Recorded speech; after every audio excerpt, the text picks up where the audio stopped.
News bulletin میں ایک بار پھر خوش آمدید۔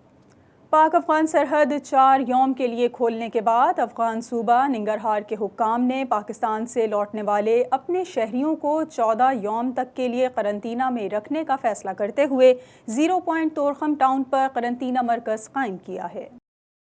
پاکستان کی جانب سے پاک افغان سرحدی علاقے تورخم اور چمن کے راستے کھولنے کے ساتھ ہی سینکڑوں شہریوں کا افغانستان آمد کا سلسلہ شروع ہو گیا ہے۔ افغان تجارتی اموال کے ہزاروں کنٹینرز افغانستان میں داخل ہوں گے۔ اسی طرح علاج معالجے کی غرض سے پاکستان جانے والے سینکڑوں افغان شہری بھی ملک واپس آ رہے ہیں، جو پاکستان میں موجود لاک ڈاؤن کی وجہ سے مختلف شہروں میں پھنسے ہوئے تھے۔ ننگرہار کے حکام نے پاکستان سے آنے والے تمام شہریوں کو 14 یوم کے لیے قرنطینہ میں رکھنے کا فیصلہ کرتے ہوئے سرحدی پوائنٹ تورخم میں قرنطینہ مرکز قائم کیا ہے۔ اس مد میں ننگرہار کے گورنر شاہ محمود میاں خیل نے کہا کہ قرنطینہ مرکز میں بلا امتیاز تمام شہریوں کو رکھا جائے گا، جبکہ احتمالی طور پر کورونا وائرس سے متاثرہ شخص یا خاندان کو دیگر سے علیحدہ دیگر یونٹس میں رکھیں گے۔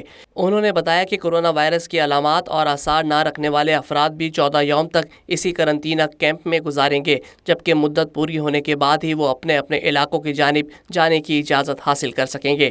تورخم کے 0 پوائنٹ پر پاکستان سے ٹرانزٹ ٹریڈ کی گاڑیوں اور ان کے ڈرائیوروں کی چیکنگ اور کورونا وائرس سے مبینہ طور پر متاثر ہونے والے افراد کی حالت معلوم کرنے کے آلات پہلے ہی سے سرحدی علاقے میں موجود ہیں۔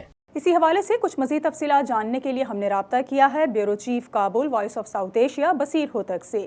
جی بصیر، بتائیے گا قرنطینہ مرکز جو قائم کیا گیا ہے یہاں کتنے لوگوں کو رکھنے کی گنجائش موجود ہے اور ایک دن میں کتنے لوگوں کی آمد متوقع ہے؟ جی، اس قرنطینہ کیمپ میں طبی عملے اور سیکیورٹی کے حکام موجود ہیں۔ کیمپ کے حکام کے مطابق واپس آنے والے شہریوں کو بلا امتیاز 14 دنوں سے 21 دنوں تک اس مرکز میں گزارنا ہوگا، چاہے ان میں کورونا وائرس کی علامت موجود ہو یا نہیں۔ البتہ اس مرکز میں تنفس کی مشین یا وینٹیلیٹرز کی سہولت موجود نہیں ہے، تاہم حکام کے مطابق کورونا وائرس کی موجودگی کی صورت میں متاثرہ فرد کو طبی امداد کے لیے جلال آباد شہر میں کورونا وائرس کے لیے مختص کردہ طبی مرکز میں منتقل کر دیے جائیں گے۔ البتہ تورخم کے قرنطینہ سینٹر میں طبی عملے، سیکیورٹی اور قرنطین ہونے والے افراد کی خوراک و پوشاک کے لیے انتظامات کیے جا چکے ہیں۔ یہ بھی بتایا جا رہا ہے کہ اس دوران قرنطینہ کے مرکز میں رکھے جانے والے افراد کو کسی کے ساتھ بھی ملاقات کی اجازت بھی حاصل نہیں ہوگی اور مدت پوری ہونے کے بعد وہ اپنے آبائی علاقوں کی جانب جانے کے اہل ہوں گے۔ تورخم اور چمن کے سرحدی علاقوں میں حکام کی جانب سے 2 قرنطینہ مراکز مختص کیے گئے ہیں۔ تورخم کے قرنطینہ سینٹر میں 3000 سے زائد افراد کو رکھنے کی گنجائش موجود ہے، جبکہ فیملیز کے لیے علیحدہ انتظام کیا جا چکا ہے۔